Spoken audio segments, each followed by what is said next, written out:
Hello guys, so I'm going to split Animal Farm chapter 7 up into two sections, okay? So this is going to be the first video, and then I will finish it in the second video. So I'm on page 64 if you're following in my copy. Otherwise, you can just go to chapter 7 or you can just listen. It's totally up to you. It was a bitter winter. The stormy weather was followed by sleet and snow, and then by a hard frost which did not break till well into February. The animals carried on as best as they could with the rebuilding of the windmill, well knowing that the outside world was watching them, and that if the envious human beings would rejoice and triumph if the mill were not finished on time. Out of spite, the human beings pretended not to believe that it was Snowball who had destroyed the windmill. They said that it had fallen down because the walls were too thin. The animals knew that this was not the case. Still, it had been decided to build the walls 3 feet thick this time instead of 18 inches as before, which meant collecting much larger quantities of stone. For a long time, the quarry full of snowdrifts, and nothing could be done. Some progress was made in the dry, frosty weather that followed, but it was cruel work, and the animals could not feel so hopeful about it as they had felt before. They were always cold, and usually hungry as well. Only Boxer and Clover never lost heart. Squealer made excellent speeches on the joy of service and the dignity of labor. But the other animals found more inspiration in Boxer's strength and his never-failing cry of "I will work harder." In January, food fell short. The corn ration was drastically reduced, and it was announced that an extra potato ration would be issued to make up for it. Then it was discovered that the greater part of the potato crop had been frosted in the clamps, which had not been covered thickly enough. The potatoes had become soft and discolored, and only a few were edible. For days at a time, the animals had nothing to eat but chaff and mangles. Starvation seemed to stare them in the face. It was vitally necessary to conceal this fact from the outside world. Emboldened by the collapse of the windmill, the human beings were inventing fresh lies about Animal Farm. Once again, it was being put about that all the animals were dying of famine and disease, that they were continually fighting among themselves, and had resorted to cannibalism and infanticide. Napoleon was well aware of the bad results that might follow if the real facts of the food situation were known, and he decided to make use of Mr. Wimpler to spread a contrary impression. Hitherto, the animals had little or no contact with Wimpler on his weekly visits. Now, however, a few selected animals, mostly sheep, were instructed to remark casually in his hearings that rations had been increased. In addition, Napoleon ordered the almost empty bins in the store shed to be filled nearly to the brim with sand, which was then covered up with what remained of the grain and meal. On some suitable pretext, Wimpler was led through the store shed and allowed to catch a glimpse of the bins. He was deceived and continued to report to the outside world that there was no food shortage on Animal Farm. Nevertheless, toward the end of January, it became obvious that it would be necessary to procure some grain from somewhere else. In these days, Napoleon rarely appeared in public, but spent all his time in the farmhouse, which was guarded at each door by fierce-looking dogs. When he did emerge, it was in a ceremonial manner with an escort of 6 dogs who closely surrounded him and growled if anyone came too near.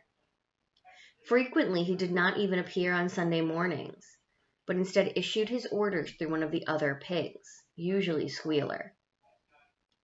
One Sunday morning, Squealer announced that the hens, who had just come in to lay again, must surrender their eggs.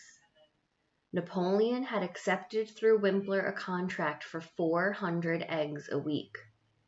The price of these would pay for enough grain and meal to keep the farm going till summer came on and conditions were easier.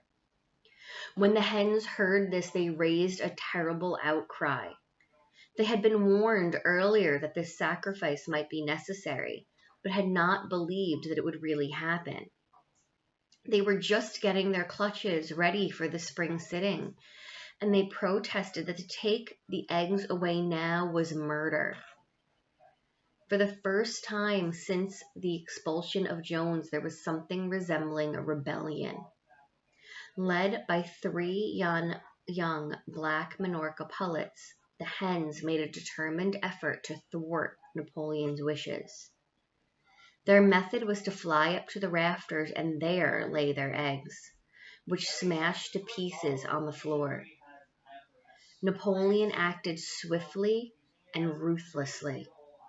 He ordered the hens' rations to be stopped and decreed that any animal giving so much as a grain of corn to a hen should be punished by death. The dogs saw to it that those orders were carried out. 5 days the hens held out. Then they capitulated and went back to their nesting boxes. 9 hens had died in the meantime. Their bodies were buried in the orchard, and it was given out that they had died of coccidiosis. Wimpler heard nothing of this affair, and the eggs were duly delivered. A grocer's van driving up to the farm once a week to take them away. All this while no more had been seen of Snowball. He was rumored to be hiding on one of the neighboring farms, either Foxwood or Pinchfield. Napoleon was, by this time, on slightly better terms with the other farmers than before. It happened that there was in the yard a pile of timber, which had been stacked there nearly 10 years earlier, when a beech spinney was cleared. It was well seasoned, and Wimpler had to advise Napoleon to sell it.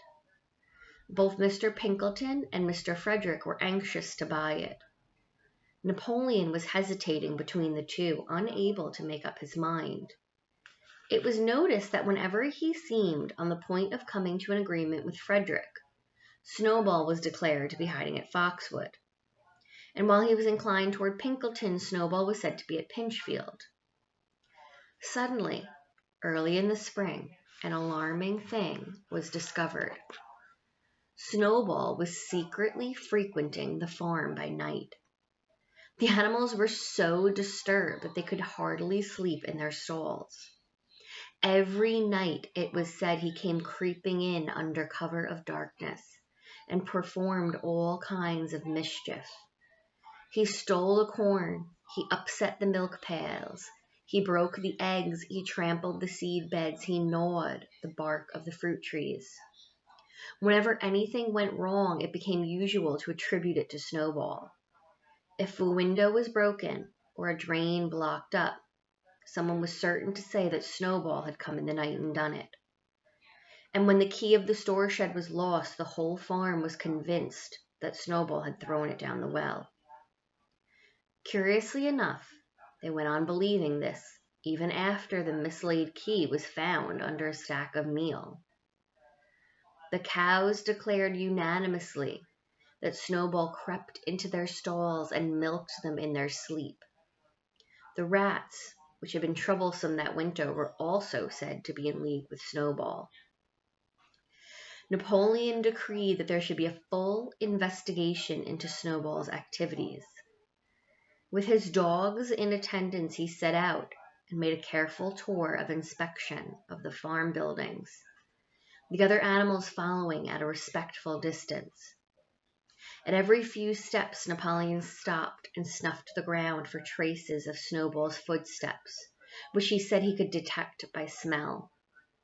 He snuffed in every corner, in the barn, in the cow shed, in the hen houses, in the vegetable garden, and he found traces of Snowball almost everywhere. He would put his snout to the ground, give several deep sniffs, and exclaim in a terrible voice, "Snowball! He has been here. I can smell him distinctly." And at the word Snowball, all the dogs let out blood-curdling growls and showed their side teeth. And that is where I'm going to start part 1.